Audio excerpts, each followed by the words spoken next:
I mean, he had that weird where he was drinking the water. Well, if you watch him, did you see the one where he was clearly on drugs a couple of weeks ago? No, I hadn't seen that. He looked like he snorted something, and then he was having a hard time, like he was doing the mouth thing, the dry mouth thing. He was putting his tongue on his teeth and everything. Does that happen when you're on cocaine? I don't know. I was trying to piece it together. Think back to your years of cocaine use. You can't remember. Back when I was 16 and building cages for exotic animals, I was doing a lot of cocaine.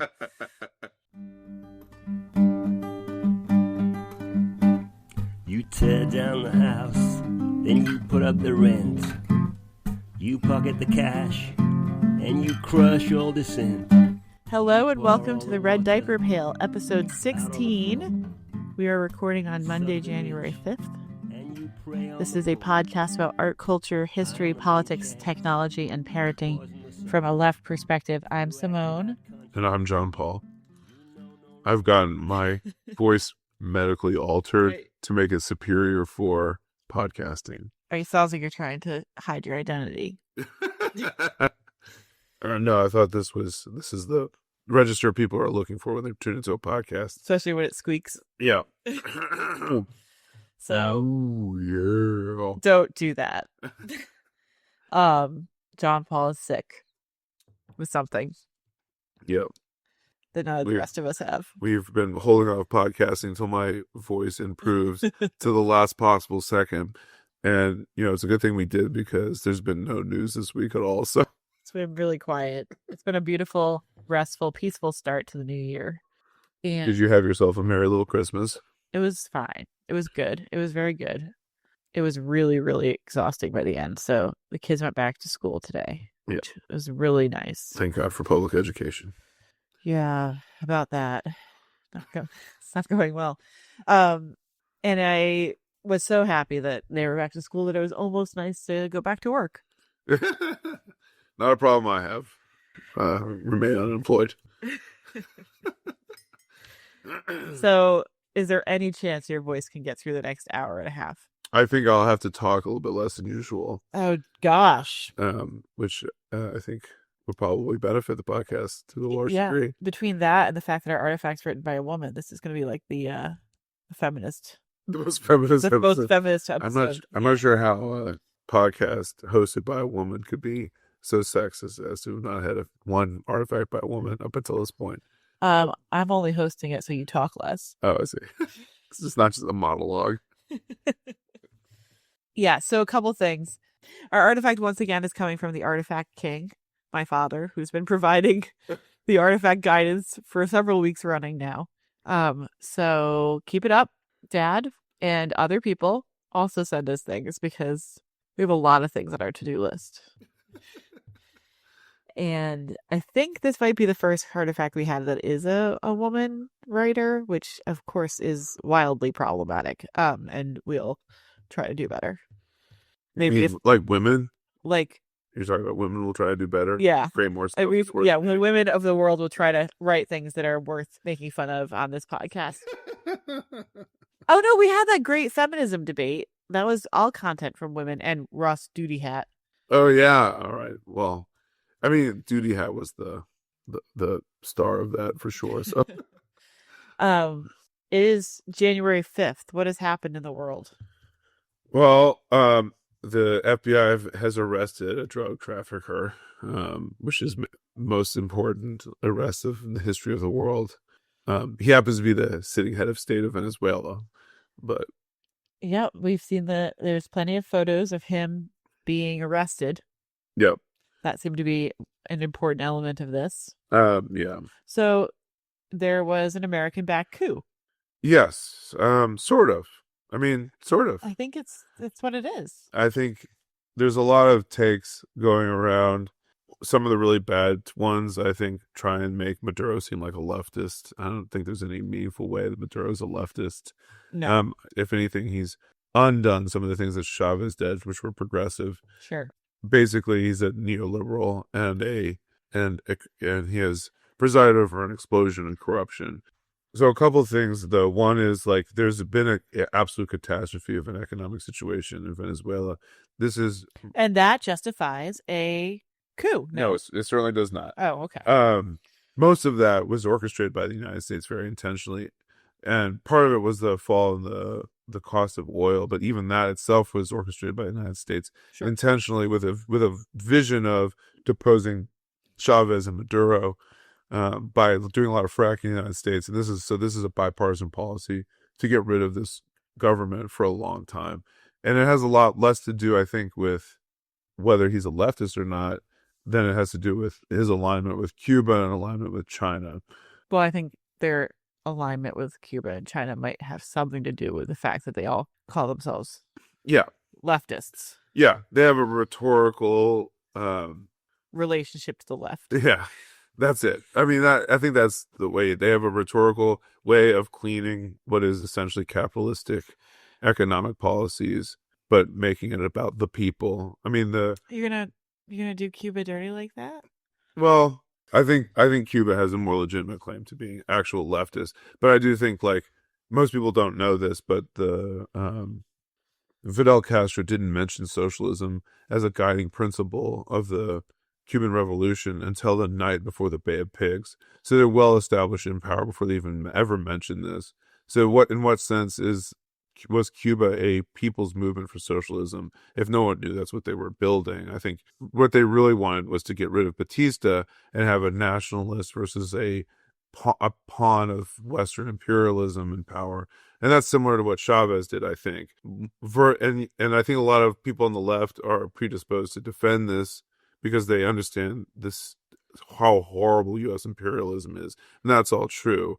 But I think you get into hot water when you start saying this is what leftists want. What leftists want is schools that can't stay open 5 days a week. They want people not be able to afford to get groceries, but they want to look up and see that the people who run the government, their kids are on basically a never-ending vacation in Europe. I don't know. I don't think it's fair to conflate what's happened in Venezuela in the last 15 years with what Cuba has done or what Chavez was doing.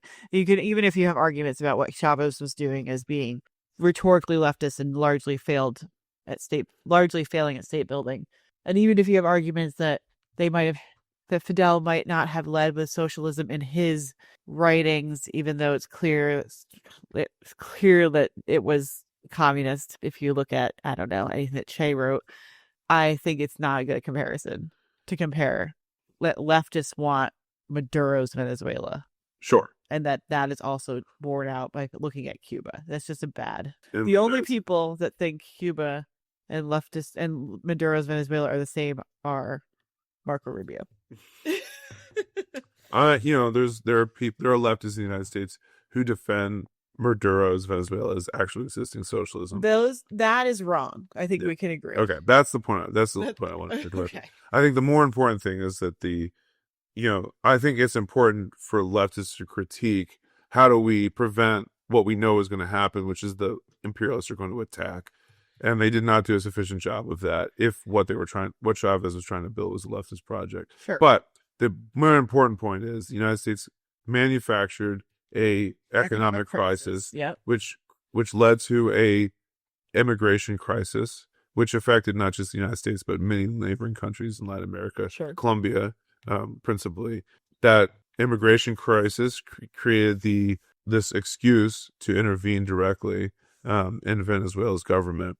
And so you have a coup led by the United States military, which is all of the reasons for it were manufactured by the U.S. to begin with. And all of the manufactured reasons, the guy was a dictator, the guy was ruining the economy, they weren't looking after their people. None of those are legal reasons to invade another country and take their leader and kidnap them and bring them to your country. Absolutely not. No. Also, things that the United States and the Trump administration is completely 100% okay with, and almost every other instance.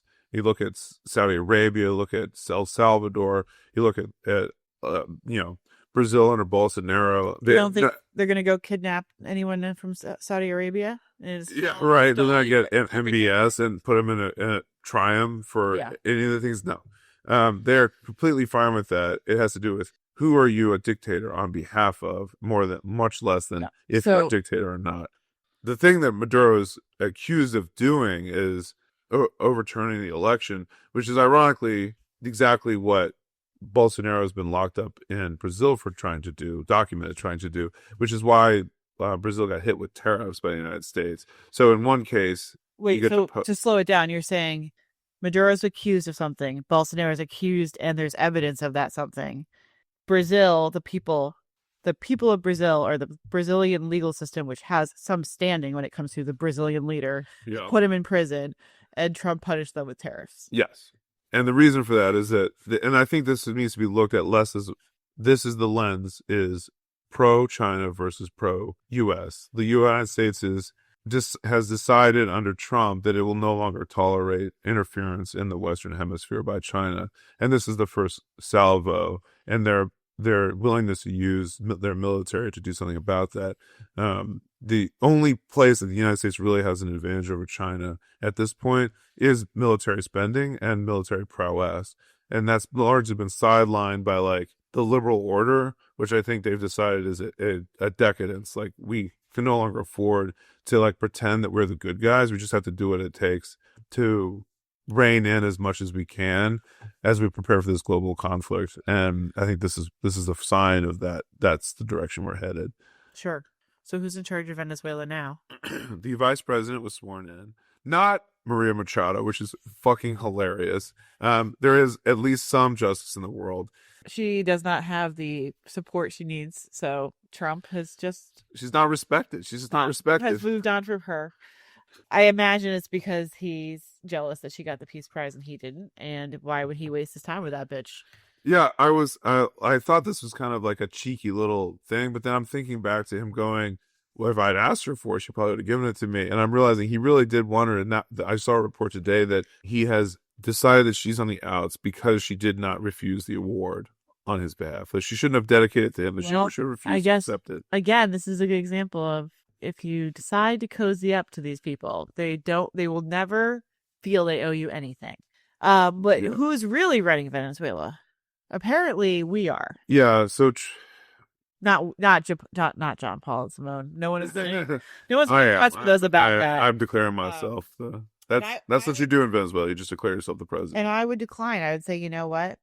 not on Chavez's. I will not dance on Chavez's grave.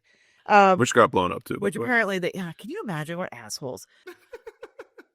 I believe that we're in charge in some sort of like state administration until it feels stable, according to Marco and Don. Yeah, they immediately released to the press, but they couldn't tell Congress because Congress leaks everything. But they immediately told the press they were going to do this, and then they immediately afterwards leaked to the press that they had an informant inside of Venezuela, which is how they knew where Maduro was. He was on the dance floor. Allegedly, there was no U.S. casualties. There was, I have seen reports of between 40 and 133 Venezuelan casualties. Wow.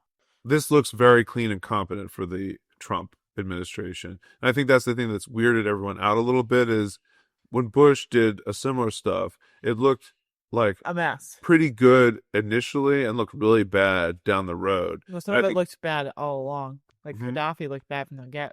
Gaddafi looked bad. Well, that was Obama. But that was Obama. The invasion of Iraq, I remember hearing in high school how like, oh, there was less U.S. deaths than there would have been in just like war exercises. That's how well it went in the initial stages. I remember that too. And then it became a disaster later on. This is even cleaner than that was. I mean, if we're grading Pete Hegseth on, executing illegal coups, he'd get like an A. Yeah. But he's a drunk, so what's really happening? Well, I don't think this is a Hegseth thing. I think it's a Rubio thing. I agree. But again, why does it look so competent? Because it's all lies. Because it's all lies. So it's unnerving to watch fascists, incompetent fascists, which is what we got in Trump's first term, is unnerving, but a little bit comical, and so you can sort of laugh at it. For example, do you remember the Bay of Piglets from Trump 1? No. The Bay of Piglets, where they had the Venezuelan expats and the this like private military company. Right, I do vaguely remember that. Yeah, they had a boat and they had their passports on them for some reason. They drove up on Venezuela's shore and got immediately arrested. A total failure. Yeah. Oh, I forgot about that. Was Rubio involved? No, he wasn't involved in the Trump one, as far as I'm aware. But like that's the kind of incompetence that I think everyone was like, you can be a little imperialist dickhead as long as you're doing dumb shit like that, where they like it fails on day one. I think this is. I mean, doesn't that show you that Trump does have an ability to improve his performance over time? I get you learned some things. I guess he did. That was hilarious. Yeah. So people are, when they start becoming really good at being fascists, and that's what this is fascist foreign policy, it becomes a lot more scary. And I think people should be unnerved, and we need a robust anti-war movement pronto, because that's really the only thing that can curb this kind of stuff from happening again and again and again. He's got they have their sights set on Colombia and Cuba. Indeed. Probably not Colombia, because they probably will just have to wait out till the next election. But Cuba, they are almost certainly going to start fucking with it militarily. So done. Back to Venezuela, though, like you said, this is all a lie. There was no Delta Force super op where they bagged this guy. This was a prisoner exchange dressed up, which was surrounded by a military war game exercise dressed up as a military operation. The Venezuelan military, and the vice president handed Maduro over without firing a shot because they were perfectly happy to cooperate with the United States. How did they end up with 130 casualties? Because they sent a Delta Force and they said, now's your chance to practice live fire on targets. And they shot people and stabbed people who didn't need to be shot or stabbed, because the whole point was a show of force, a little bit of a drama. But, and her name is... Trump's presser was really boring, but he did really want to talk about how there was a second wave. They would have gone in with a second wave. It was a big wave. It was bigger than the first wave. The second wave was coming, but they didn't need the second wave. And it felt like they were all a little sad they didn't get to do their second wave. Yeah. At least Trump was. Yeah, I mean, I don't know. I don't know what to make of that. I guess that was the threat. Maybe they didn't tell Trump it was just a prisoner exchange. Yeah, maybe not. I mean, I think he does say, go do stuff. Don't make me look bad. If it does, I'll disavow you. And if it makes me look good, then I'll take credit for it. So the vice president, Delcy Rodriguez, has been sworn in as acting president. She made a bunch of speeches to Venezuela about how they're going to hold firm. But Rubio and the Trump administration are insisting that she's meeting with them, talking about how the future is going to be run in Venezuela. And my guess is what we'll find out is that she and the generals are perfectly fine with the United States plundering the oil reserves and anything else that's not nailed down, as long as she and they can stay in power and also stay wealthy. And I think this is why I'm beginning with a commentary on the leftist project in Venezuela, because it had decayed to such an extent that the leadership of that movement are unaccountable to the people, and they really don't believe in anything except for hanging on. Like, it's extremely dangerous to have a leftist movement that degrades into like a what do I can keep for myself, because they're not trustworthy to act in like there should have been a war here, and there's not going to be a war, not because it's not what's best for Venezuela to fight back against imperial aggression, but it's best for like a couple of people at the top to not lose like their own scam that they're running. The long and short of it is the U.S. won't pay much of a penalty for this in the short term. We'll see. I mean, it could become a mess. There's a lot of Venezuelans in the street.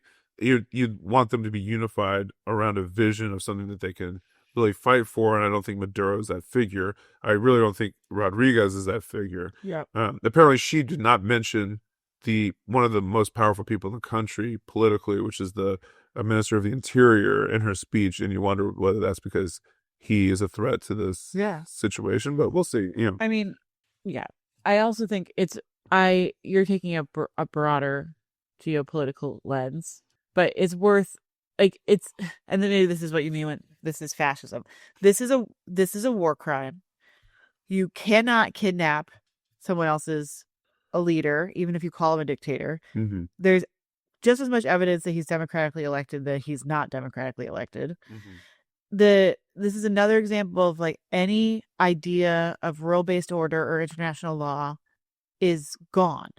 There's no expectation, apparently, anymore for the United States to follow any type of international law or any type of domestic law when it comes to any of these actions. And the fact that they're holding him in New York to press charges and they're parading him Maduro around in an open back van to show off their prize is like a level of illegality that is unprecedented. Like a level of flaunting the illegality that's completely unprecedented. The new thing, right? It's the flaunting. So the campaign to topple the Chavistas in Venezuela has been a bipartisan campaign since Chavez came. Well, they were using USAID money to do that. Yeah. So it was and they funded a coup against him in like 2003, 2002. So this is nothing new about this. It's not, people say it's unprecedented, and we've done the same thing in Iraq and Afghanistan. Going back to Nicaragua, going back to El Salvador. Toppled Saddam Hussein, we had declared war. Right. That's the difference. It's a formal difference as opposed to a difference of substance. And I do think that makes it fascist, which is they're kind of walking this line a little bit of like, well, he's a bad guy, so you shouldn't feel bad for him. But they come out and said the quiet part out loud, which is also our oil is in their ground and we want it back. And there generally there has been an expectation that if we follow some semblance of these rules, it will create a more stable world order. So you don't have Zelensky kidnapping Putin or Xi Jinping kidnapping whoever is the head of Taiwan, or I don't know, the president of Lebanon kidnapping Netanyahu. Yeah. So I think, yes, you're right. And I think what the Trump administration, which is a fascist administration, is embracing a breakdown to these international order, which said that there were rules which power had to bow to. You might have the power to do that thing, but you weren't going to do it because there's rules. There's rules for me, there's rules for you. And I think everyone sort of knew that the United States didn't really follow the rules, but they're willing to enforce a certain level of like decorum. And that's what has upset all the liberals in Washington who are tweeting about how criminal this is it upends the rules. But that is a deliberate consequence of this. The communication is that old schema no longer serves the United States. What serves the United States now is for naked power to be just asserting itself where its interests are. And we don't really care. We're comfortable with spheres of influence again. We're comfortable with hard power over soft power when hard power gets us what we want in the short term. I think this is all intentional and explicit, like toppling of the liberal world order. And they don't care that it's going to be chaotic. I think they like that. So what happens in Ukraine now or Taiwan? I think that they're far less likely to get involved in Taiwan and Ukraine. Like if Ukraine happened 5 years from now or 3 years from now, I don't think that we would have gotten that involved in it. Well, Zelensky was asked about it, and he basically said, "Yeah, if this is on the table for how you topple dictators, ... Oh, like I'm going to do it to Putin? Well, I think he was suggesting like I would expect the U.S. to be, coming up with some plans with us. I would suggest he not hold his breath because Putin. Well, he was saying it with a smirk on his face because he knows he's fucked. Yeah, Trump views Putin and Xi Jinping as peers, and he views people like Zelensky as peers to Maduro. They don't see themselves in the same category, and he certainly, that's what it is. Like that's what people need to realize is there's fascist leaders. I think one interesting dynamic to this is that I think Trump views the world as countries personified by the individual leader. Yeah. Much more than like Maduro had to go. It's like great man theory on steroids. It's on, yeah, exactly. Like there is no such thing as Venezuela. There is Maduro, and then now there will be Rodriguez, or whoever else will bend to the will of the United States, but there is no concern for Venezuelan civil society, for the workers who need to actually extract the oil and refine the oil. There's no, for all the people that you need for transportation, for making food, for making a stable economy. That's not a consideration. Like Ukraine is Zelensky, and his personality and how he interacts directly with Trump determines the future of that nation. And in that respect, he really likes Putin and Xi Jinping because he understands them as peers in a global chess match more than he understands this as like a world inhabited by billions of people with lots of resources and lots of interests and lots of labor and all this stuff. Another thing is like this, one of the things that Trump supposedly ran on, and one of the few places of solidarity I could feel with the MAGA right was like this sort of anti-interventionist thing. Like there's this quote of Tulsi Gabbard's where she's absolutely against the democratic establishment's hostility towards Venezuela from like 4 years ago. Oh, really? Yeah. So what happened to that? Yeah, I mean, it's very hypocritical. I kind of thought that like the base was truly anti foreign intervention because it just seems bad for them at face value. And I don't know how this will play out on approval ratings, to be honest, but it doesn't seem like there's backlash against this clear act of war. Yeah, I mean my algorithm, and who knows whether Your any of this, algorithm is fucked. they're all bots, or it's only the 6% of the population of the MAGA that has no principles at all. But they don't seem to have any common with this at all. They're making fun of the left for caring about this, and doing like a dabbing on this idea of, yeah, we're the superpower. Of course, we're going to take what we want. Yeah, I mean, I guess if they feel it's an easy celebration to dunk on the left and to dunk on like non-white people, then I'm sure they'll take it. But I feel that this becomes any sort of quagmire or long-term intervention, it won't be popular. Yeah, I mean maybe that's true, or maybe they're just they'll have been betrayed again by the left in the United States, making it hard to prosecute the war effectively. Yeah, I mean, it would be interesting to see in several months if there's still like significant military or I guess technocratic intervention in Venezuela, how that polls. Because my guess is that the base actually has no interest in sending money overseas. That Trump is minimally interested and easily distracted, and that the sort of MAGA leaders are looking to secure the hemisphere, but do it in a way that feels different than how neoliberals do it. Yeah, I mean I do agree with you that I think there was authentically a war weariness and like a regime change weariness among the MAGA that was authentic. I think the question is, can any of their stated principles survive an encounter with reality where they find that Trump has changed his mind or gone a different direction, whether that their allegiance to just like being part of something bigger than themselves that involves like cruelty can survive any stated principle. I guess we'll find out. I mean, do any stated principles survive a march towards fascism? Yeah, I mean, none so far. In this case, not single one so I don't far. think generally any do. I think that's part of the. Yeah. Yeah. Do we want to do any other headlines, or should we just go to our artifact? Well, Also about this. I have two more. One is pretty short. Yeah, so we'll keep updating on this. I think this is an incredibly important story. Obviously, it dovetails with the domestic fascist policy in the United States around Latinos. Is not accidental. I think they're going to deport a lot of Venezuelans and stick them back in Venezuela and say, "Look, we fixed your country." So, well, a lot of the people that were sent to CCOT were Venezuelans. yes. So. Mm-hmm. This is from Democracy Now! Trump set to garnish wages for student loan defaults. The Debt Collective lays out other options. Starting in January, the Trump administration says it will garnish the wages of student loan borrowers who haven't been able to make their payments for at least 9 months.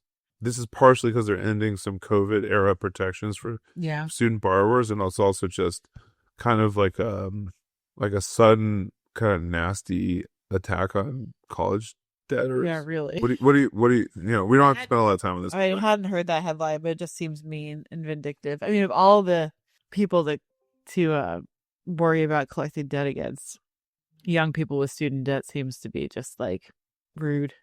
Yeah. Especially since there's all these business people that probably have all this ridiculous debt that they declare bankruptcy and then they move on. Trump. Yeah. No, I think it's partially red meat for people who are in the MAGA base who are extreme, like their reaction to the we should forgive student loan debt was fuck those kids. Yeah. Like jealousy and just sort of cruelty towards people who are different than them, who have a different life trajectory than them. Yeah, totally. So part of it's that. I think part of it too is like disciplining of millennials and below, that they need to understand that their place in the world is as like worker bees, monthly payment makers. right, for the empire. Their sense of entitlement to something better than that needs to be punished out of them. So I think that's part of it too. Yeah. This is not going to help the economy at all. It's just a disciplinary measure. It's culture war nonsense. Yeah.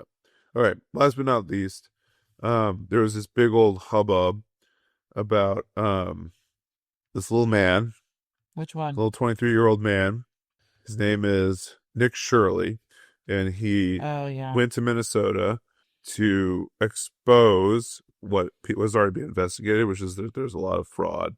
There was allegedly a lot of fraud in the child care and home health care service industries in Minnesota. So essentially, a lot of businesses, starting through COVID, but then in general, were getting subsidies from the government to do child care. They would get like subsidized dollars. The same thing with like home health aides, things like this. Yeah. At this point, there's a lot of debate about the degree to which there's actually fraud going on or not. Right. There's a lot of people who've been inspected. Some of these daycares, some of them were closed. Like one of the ones he visited, that people were making fun of, the Leering Center, were supposed to be Learning Center. That one had already been closed, and it probably had been closed because it was hit with so many violations from inspectors that it couldn't stay open. Right. So he showed up to a closed place and say, "Why isn't it open?" And because it was already closed.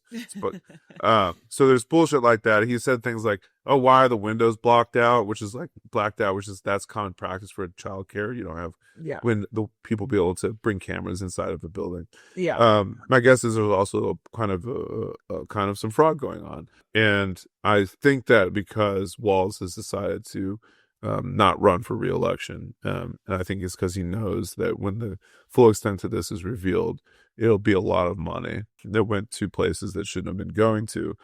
I mean, I don't know.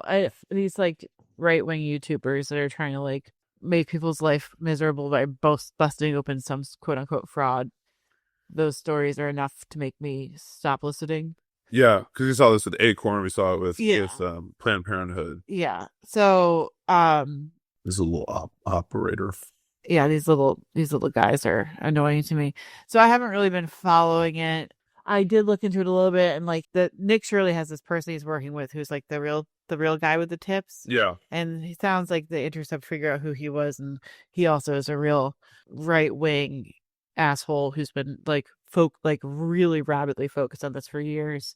So my guess is there's a little bit of fraud, and there's also a lot of racism, xenophobia, and I think that's almost always with like government subsidized funding and small nonprofits or people trying to make money off of especially COVID era funding, which was like we got flooded with COVID money and no one was really paying attention.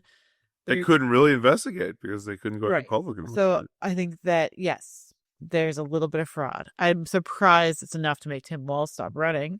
So I guess we might find out that he's maybe more involved than he should be. Or it is mostly, I think, delinquency. I think so. In my work, I have noticed a tendency towards these patronage networks. Yep. Where it's not so much that we're going to create a fraud, but we're going to recognize that there's certain people in the community that can sway large groups of people to support particular candidates or particular policies, and we're going to reward those people with like hookups to things that were already budgeted for. Yeah. With the understanding that they're going to do them, but we're going to favor those contracts. Yeah. And sometimes those things work out, sometimes they don't. There's a large Somali population in Minnesota. That population is there. And this is one way of politically organizing it, is around sort of a patronage network. That's my guess, is that there's sort of a relationship there. And like you said, this kind of fraud stuff is everywhere. So to focus specifically on this community as to pretend the Red Cross takes all of this money and builds not a single home in Haiti after the earthquake. No one is prosecuted for that. No one is threatened with jail time. It's not an indictment on the entire race or entire nationality of the people involved. It's sort of this same dynamic that took place with the war on drugs, which is universal guilt, but selective enforcement on a racialized axis in order to make a broader point about who should and shouldn't belong to the American project. There's a lot of Somalians in Minnesota, and probably there are like I agree, networks of people who are giving each other jobs or opportunities based on that. And there's there's often a dynamic with certain immigrant groups end up with all the care jobs. So there's like an enormous number of Filipinos who are nurses, for instance. There's it sounds like there's probably an enormous number of Somalian immigrants in Minnesota who happen to be doing home care and daycare work. So there's a greater percentage of them potentially involved in whatever fraud might be there. But what's most important is that this guy who Nick Shirley was working with as a source has been going out of his way to be racist and xenophobic against Somalians for looks like years. So whether or not this is not a question, I know it's not a question of Somalian fraud. I'm sure it's a question of fraud within these industries related to COVID spending, which I think that money was easier to come by. Yeah. Without anyone noticing. And that this story that's being propagated by right-wing YouTubers is racistly focusing on Somalians because it's really it's something in the character of Somalians that causes them to take without really good. contributing. It's really good raw meat for the culture wars, and it's completely in keeping with the talking points that Trump has right now about Somalia. So, I think it's, like I said, I hear these stories and I kind of turn off immediately because they just seem racist. And it's not. This is not about a certain immigrant group taking more advantage than anyone else. Yeah, I agree. And there's the racist aspect to it, which is what they really, really want. They want to make other Americans who have to go to work for a living think that there's this entire scheme of like passing money to immigrants so they don't have to work. That they're excluded from because they're just poor white people, right? Right. Which is like, this is the way this country works. Like, it is a giant scam. The whole thing is a giant scam and has been for a long time. And the reason why it's a scam is not because Tim Walz loves Somali immigrants so much. It's because in order for companies to make money, people have to buy the stuff they're selling. And there is no way to do that without paying workers more or doing fucking fraud, right? Finding ways to channel money into the hands of people who are going to buy this stuff. This is why rent is so high. This is why there's a Costco and a McDonald's and a Walmart in every town. So people have to buy that shit all of this goes away. And because they're not willing to pay people to do the consumption, they need to do it with a fraud. But you're always going to be exposed to this if you're on the periphery of like who gets to be an American. Is at some point they're going to come for you and they'll use this kind of stuff against you. Here are some names: Devin Archer, Trevin Milton, Carlos Watson, David Gentile. These are people who are fraudsters, billionaire fraudsters who Trump has pardoned, because it's a completely different story if you're among the wealth. Fraud is an accepted part of being a smart businessman. I mean, Trump started his political campaign by standing on a stage and saying, of course I cheat on my taxes. That's the smart business thing to do. Everyone would cheat on their taxes if they were me. And in fact, you, Hillary Clinton, are the one who made it possible. And then they're going to turn around and say, this is not smart business practices. You didn't figure out a loophole to make yourself wealthy. This is criminal behavior that you're not allowed to do. And it's completely class-based. Mm-hmm. It's like Trump is a peer to Putin, but not a peer to Zelensky. Exactly. That's exactly right. This is completely fine and inbounds for me to do. And for my buddies to do. Yeah.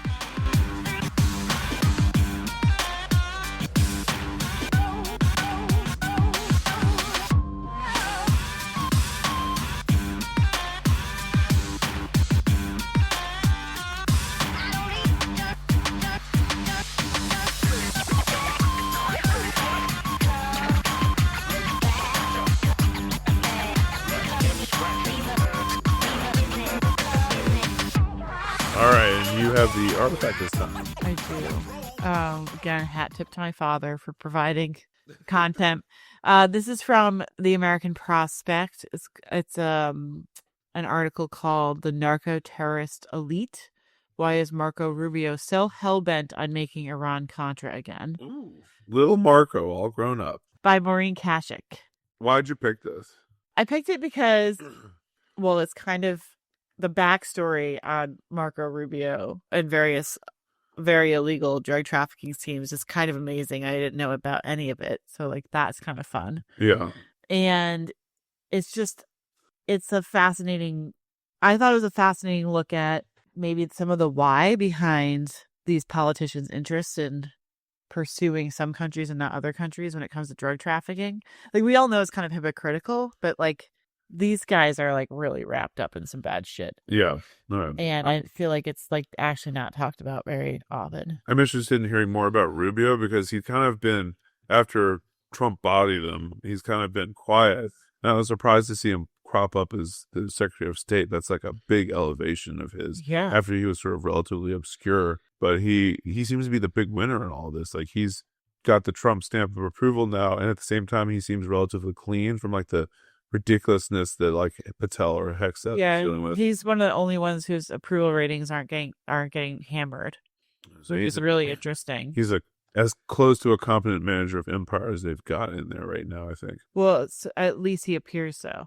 Yeah, I guess that's true. It's hard to say. All right. Okay. If you're a little too online, you're likely to know that Marco Rubio, as a teenager, made extra cash working for his late brother-in-law, Orlando Sicilia. That's good news because I thought I was really online. I did not know that, so I guess that means I'm not as online as I feared I was. I certainly didn't know it. The business imported and sold exotic animals as a front for moving nearly 500,000 pounds of cocaine and marijuana.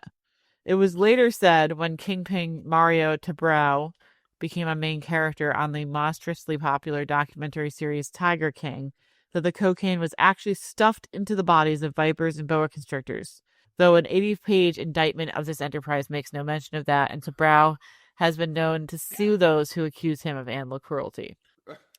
Quote, "I dealt to support my animal habit," he humbly told the Netflix documentarians about the drug ring that imported and distributed $79 million worth of drugs between 1976 and 1987. Jesus Christ. It was Rubio's job, according to Manuel Rui Franzia's 2012 biography of the then senator, to build the cages. Okay, so let me get this straight. So you and I have not seen Tiger King. So, we're not privy to the whole traumatic mess of this. But there was a guy importing a bunch of drugs. Yes. And he was doing it by pretending to import exotic animals. One of his henchmen was Rubio's brother-in-law, married to his sister Barbara. Okay, and he was directly involved in this scheme, and that Rubio worked for him as a young person. In his summers as a 16-year-old. As a 16-year-old. Yes. Okay, all right. That sounds fun. Rubio has sworn he knew nothing about the drugs. He was only 16. Admittedly, one of Cecilia's co-defendants had only been 16 when Tabrao had allegedly ordered him to murder his estranged wife to stop her from telling the feds what they'd done with the body of another guy they'd murdered earlier that year. Oh, my God. Today, Margaret... So the point being, 16-year-old is old enough. You know about the crimes. Yeah. Today, especially if they're like within your family. I mean, this guy was dating his sister. But today, Marco Rubio is the Trump administration's most formidable liar. When Pam Bondi or Pete Hegseth or Caroline Levitt or Stephen Miller refers to an anti-genocide protester or a day laborer or a sandwich hurler or a fisherman clinging to the wreckage of a fishing boat that has just been struck by Hellfire missiles as a terrorist, they come off as pathological.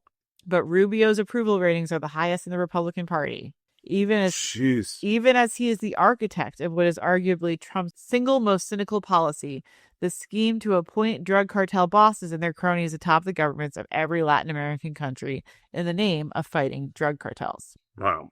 Okay. This author, not a big fan of Marco Rubio. Unless they really like drug cartel leaders being, they could be big fans of that policy. Which countries is he doing that, you ask? In September, Rubio hailed Ecuadorian President Daniel Noboa, who leads a country whose homicide rate has risen 8-fold since 2016, and as an incredibly willing partner who, quote, has done more just in the last couple of years to take the fight to these narco-terrorists and their threats to security and stability of Ecuador than any previous administration, end quote. What the fuck is a narco-terrorist, by the way? What does that mean? I don't know. Are we supposed to believe that they're using drugs to politically hurt the United States on purpose? Is that aren't you, if you're selling drugs, don't you sort of want customers? Like what? Yeah, I don't know why they're calling them narco-terrorists. Is it because the gangs are violently taking over like things that would be state operations? Or they're willing to use violence to scare people into letting them do what they want? Yeah, probably that. Okay. Because terrorism is usually a politically motivated violence, and narco traffickers are just interested in making money. So, but anyway, all right, go ahead. Just 5 months earlier, a damning investigation revealed that Noboa's family fruit business had trafficked 700 kilos of cocaine. So another family business in drugs to Europe in banana crates between 2020 and 2022. Rubio had tirelessly promoted the cause of convicted, alas, just pardoned, drug trafficker Juan Orlando Hernandez.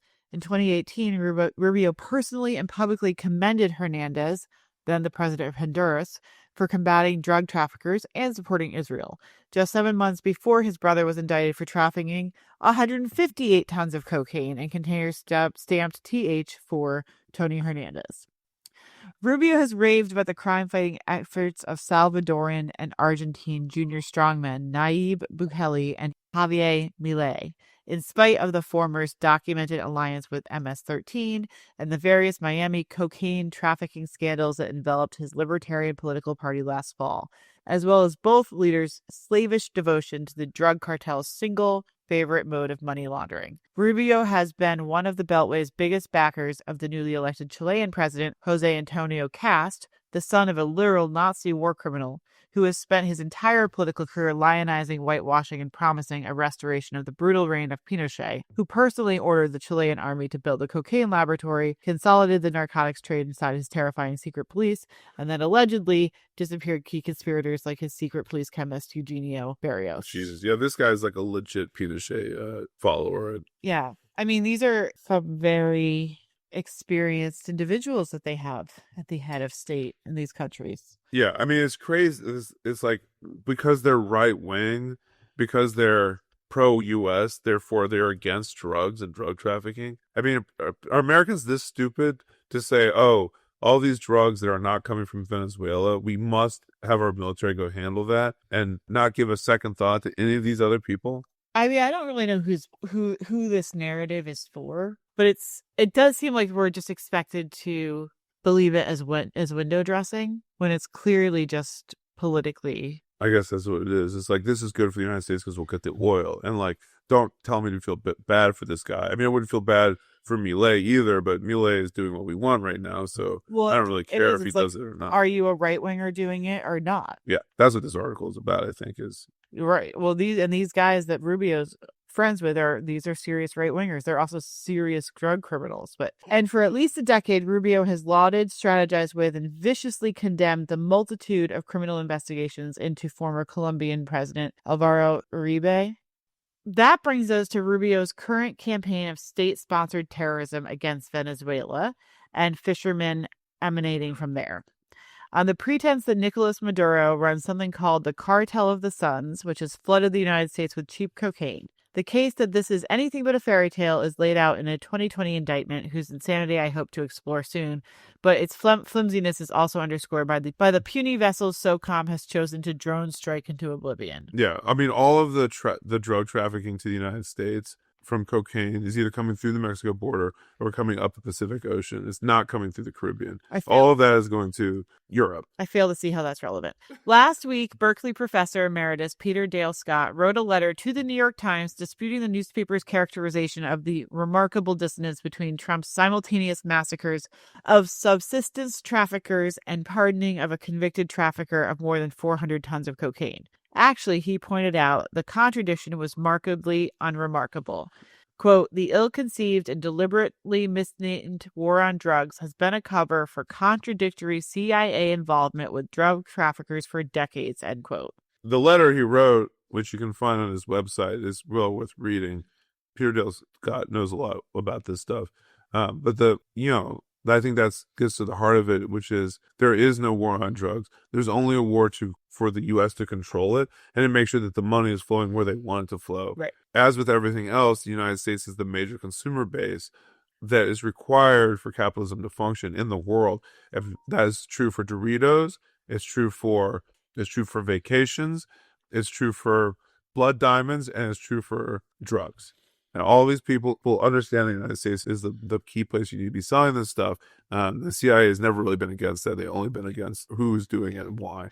And this is especially true in Venezuela, Scott notes. Customs Service investigators probing a 998-pound cocaine seizure in the country in 1990 discovered the agency had been operating a joint venture with top military generals to traffic cocaine as a purported means of infiltrating Colombian cartels. So that's the CIA working with Venezuelan military generals to traffic cocaine. Yeah.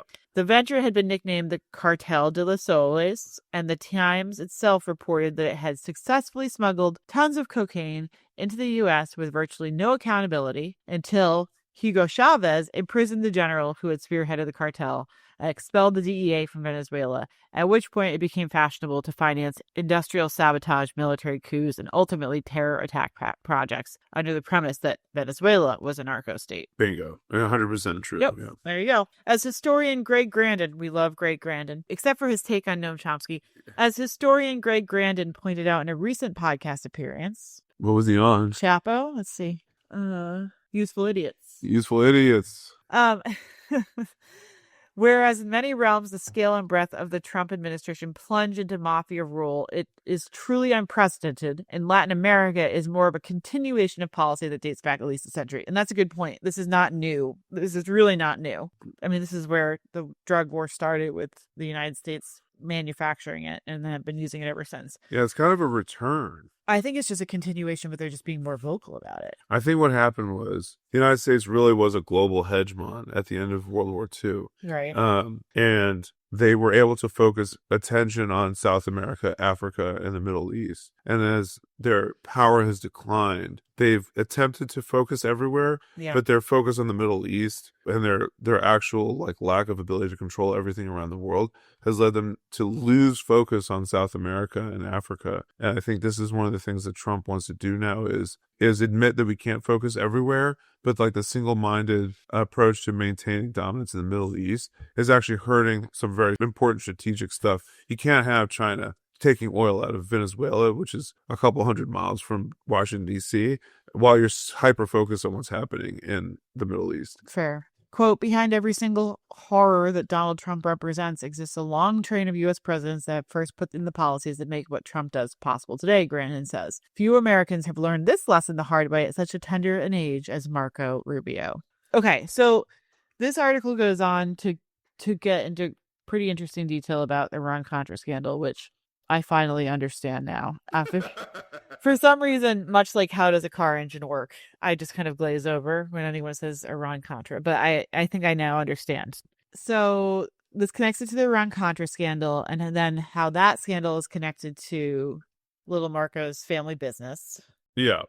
It sort of uses the Iran-Contra scandal, I think, to this demonstrate how U.S. hegemony in Central and South America operates and how it functions in practice. Sure. Yeah.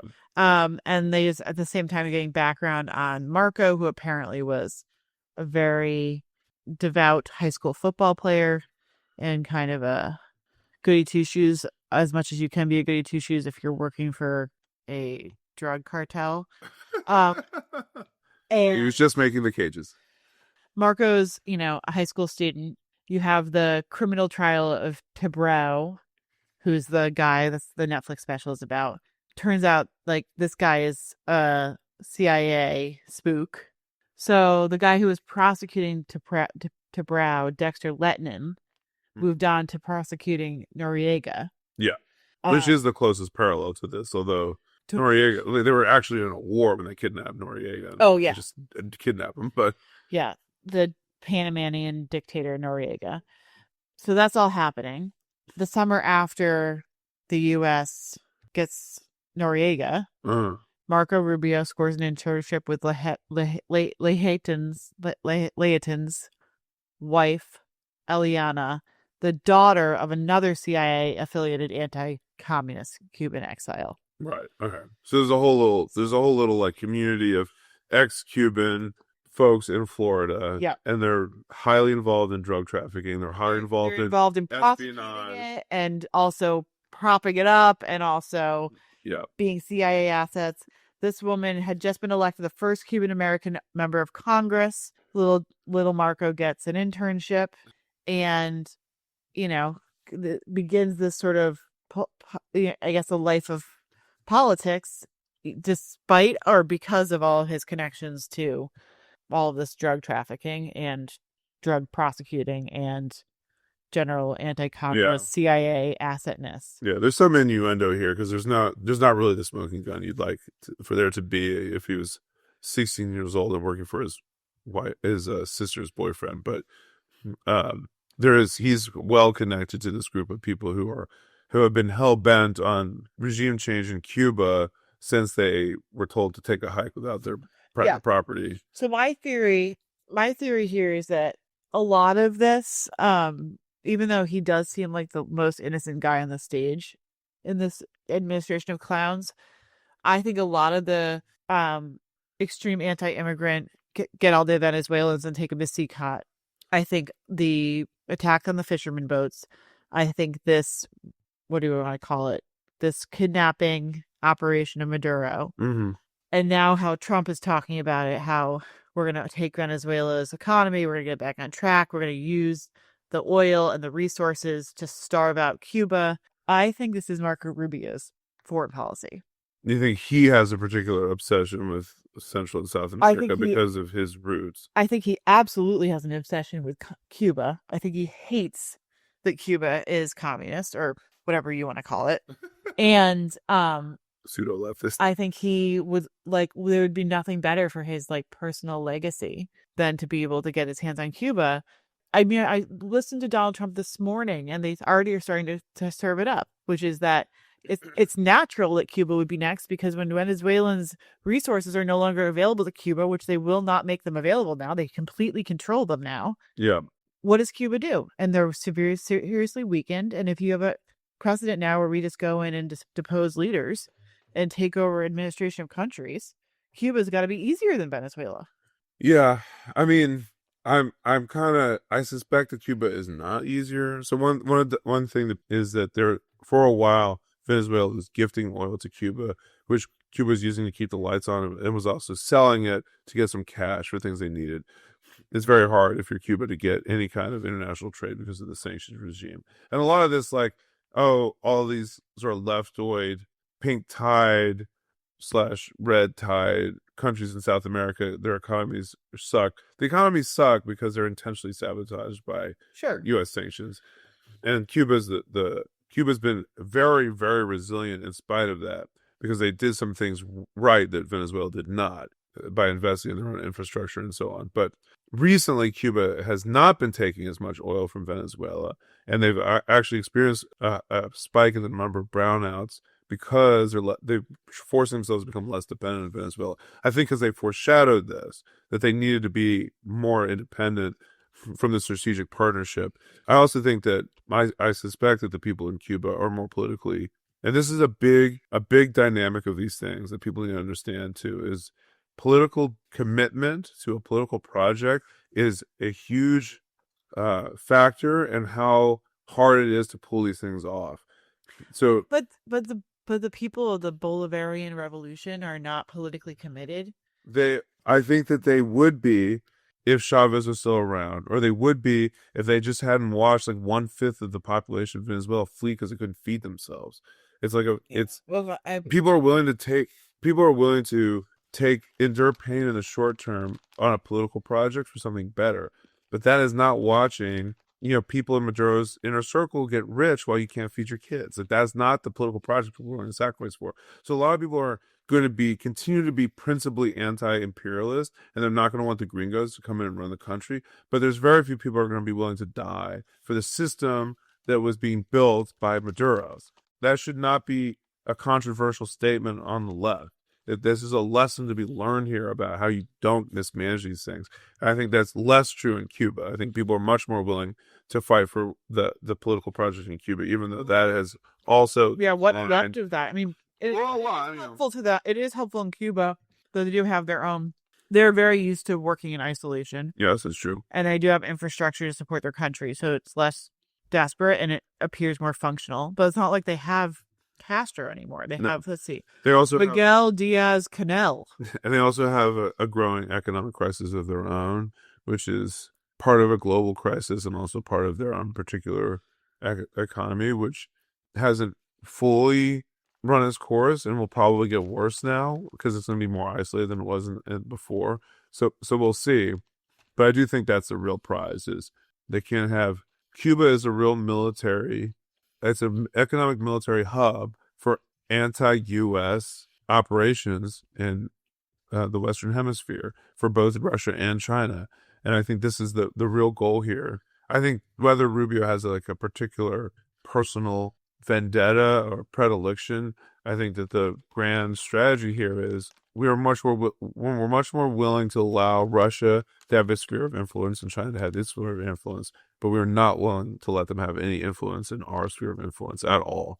Okay, so Rubio's obviously very particularly positioned to be part of this new type of hemispheric control.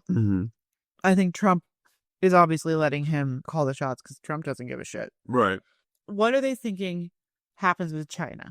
Because like China was having a state visit with Venezuela when this happened. Yeah, that's just like interesting too. Yeah. So, and China does have economic relationships with Cuba. Yeah. And military relationships with Cuba. Yeah. I don't know about Colombia, but you think Colombia is not going to get?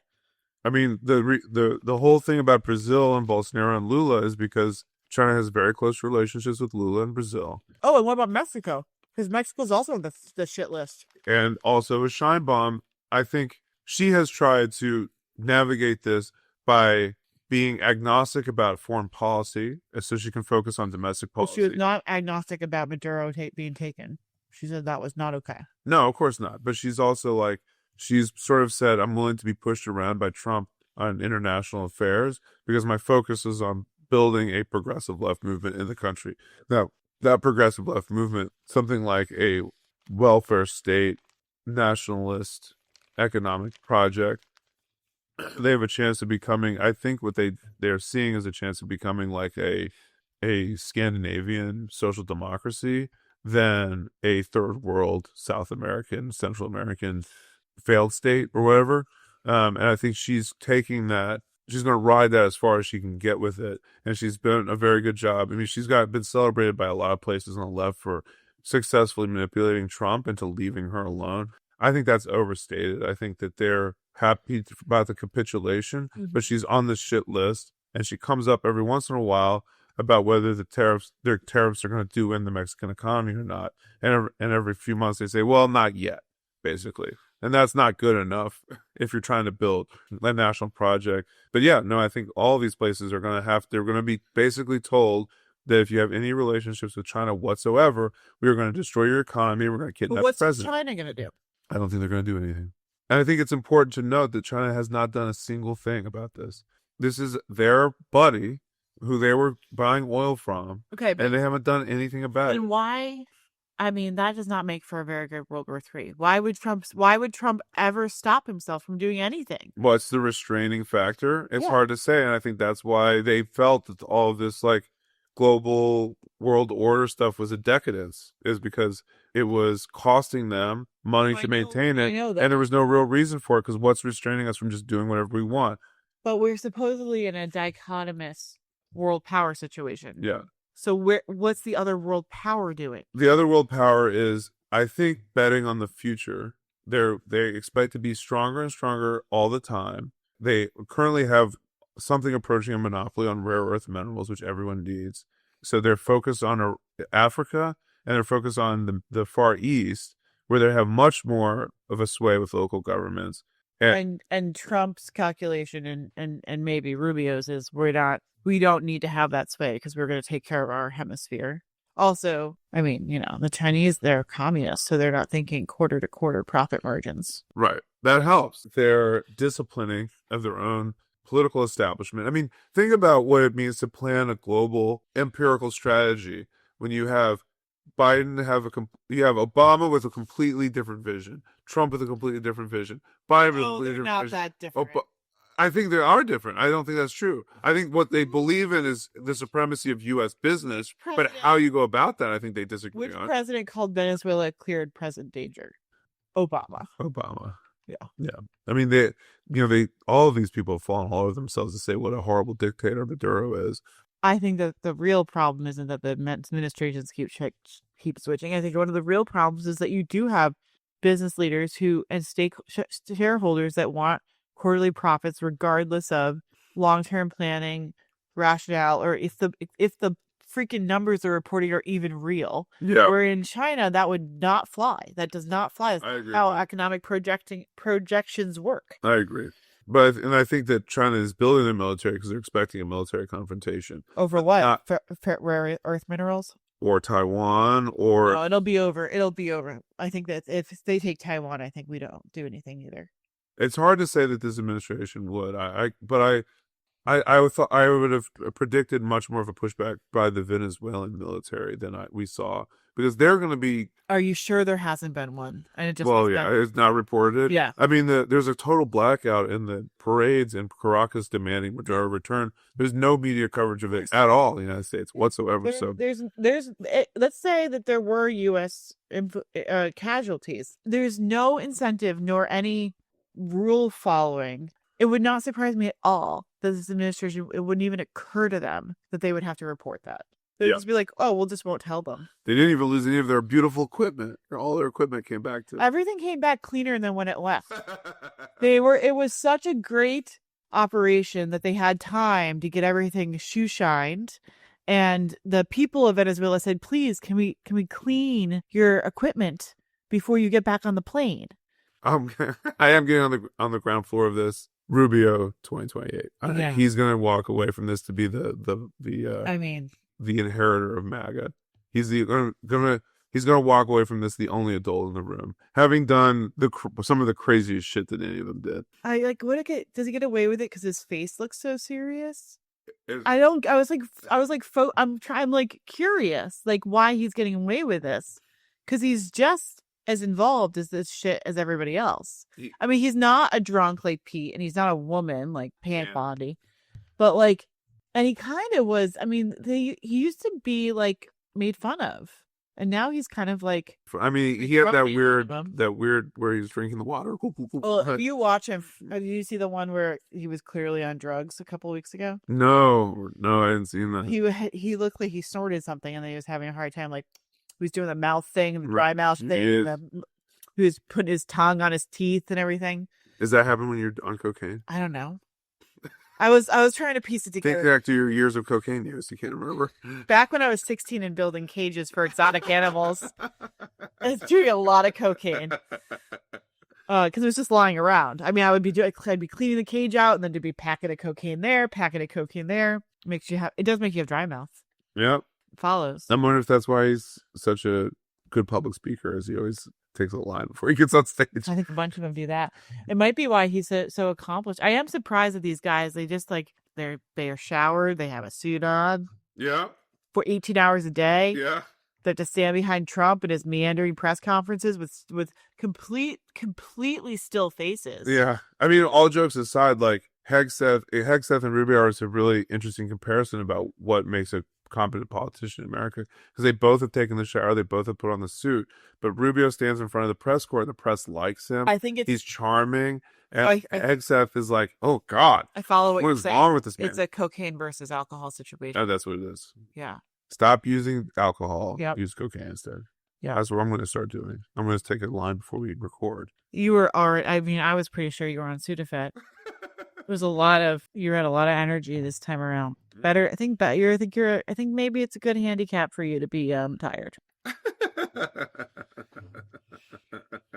I've spent the last 15 years of my life tired, so I'm used to it now. I hear that's really hard for men who have children. Yeah. Oh, speaking of men, Scott Galloway stock tip of the week. You know what it is? Invest in Venezuela. Yeah, buy Venezuela. I don't know how you do that. I was looking. I said I wanted to trade Venezuela, but I couldn't get the stock ticker, so we're gonna miss out on that one. I'm sure Trump is working on that. I'm sure by tomorrow there'll be a company Venezuela you can buy into. What a perfect encapsulation of the liberal, which is morally offended that you would do this, but also good chance to make some money, or it's gonna happen anyway. I think it's the perfect encapsulation of Scott Galloway. Yeah. The perfect encapsulation of the liberal is you got to watch the Nick Kristof reel from this weekend. Yeah. I feel really conflicted because he was a really bad guy, but also What is he using? What was he Yeah. using? But also, I don't like Trump. oh yeah, but also Trump is doing it, and that makes me feel uncomfortable. Yeah, that You- was the you whole have- reel. Just on and on. I mean, Nick Kristof, supposedly the humanitarian op-ed columnist of the New York Times. He's on there. He's bleary-eyed, and he talks for 4 minutes about being conflicted about the illegal coup to take out Maduro. One of the least. Honestly, I know the Venezuelan economy is a shit show, but if you were to list all the leaders of countries that are not doing a great job, and are evil dictators who hate their or people or are doing hated things by their people. that are harmful or actually disliked by their people, he'd be maybe in the top 50, maybe the top 100. Yeah. And Nick Kristof, who knows shit, he knows what's knows going that. on in these He countries. knows that. He's like, I know, I'm conflicted. Aren't you conflicted? No, I'm not conflicted. Yeah. You can see that. I mean, you're absolutely right. That is the encapsulation of liberalism, because it's the tortured conscience of people who want to have this happen, but have to feel bad about it. Otherwise, they can't look at themselves in the mirror. Yeah. So here's an excuse for you to feel bad about it, but also to morally launder that it's going to happen, Right. and may as well just let it happen. And maybe you should feel bad about it, because asking for U.S. imperialism to illegally kidnap a leader because they've fucked up their ability to make money off oil, cause an immigration crisis, which country hasn't, or which country isn't dealing with an immigration crisis? Why are you rooting for that to begin with, Nick Kristof? No, it's because it's good for U.S. imperialism. That's why. And does he's invested in U.S. imperialism? Is that a stock ticker that he has? He understands that, It's his stock tips from Galloway. if the U.S. is not on top, it's going to be just another country where people are desperate to find food. And then he should consider that the U.S. might not stay on top if China actually can plan ahead more than 3 months. Well, I know he has some critiques about the Uyghurs. yeah, the real humanitarian crisis in the world. All right. Well, this has been a meandering, what a strange artifact. I hope that's what my father was looking for. I am seeking approval. As always. Okay. I promise my voice will be back to normal. Why would you say that? And nothing ever goes wrong with our recording, so. I mean, you could sound worse next week. You could have COVID and flu. Maybe I just won't talk next week. All right. Done and dusted. Done and dusted. And next week, a review of another reactionary film. Your powers will No, sorry. fade as you grow. Star Wars. Your powers will fade as you grow. Your powers will fade as you grow. You're on the make and you don't do regret. You're always out for what you can get. You think like a snake and you ooze like a snail. Let the trail go cold as you swallow your tail. With your low rent skills and your heart of flint, telling your tales that are unfit to print. You're all weasel words, backed up by the boots, obsessed like the rest, with a promise of loot. Your pies will fade as you grow. Your pies will fade as you grow. Your pies will fade as you grow. Your pies will fade as you grow.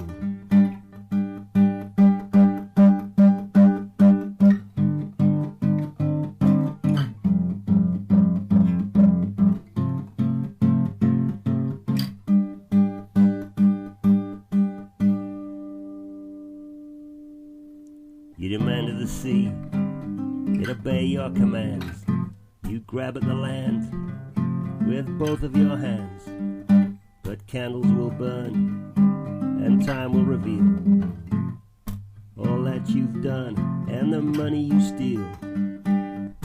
The suffering you're causing gives you no pause for thought.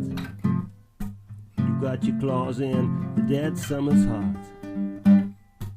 Birds will return, as the birds always do. When they come home to roost, they'll feast on you.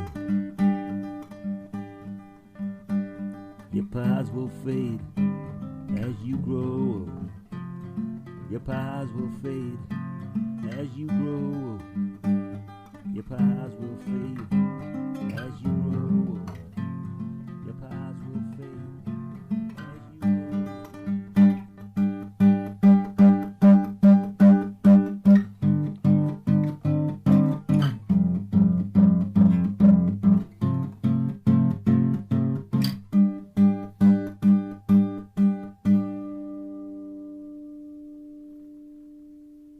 all I did yesterday was eat chocolate and drink wine.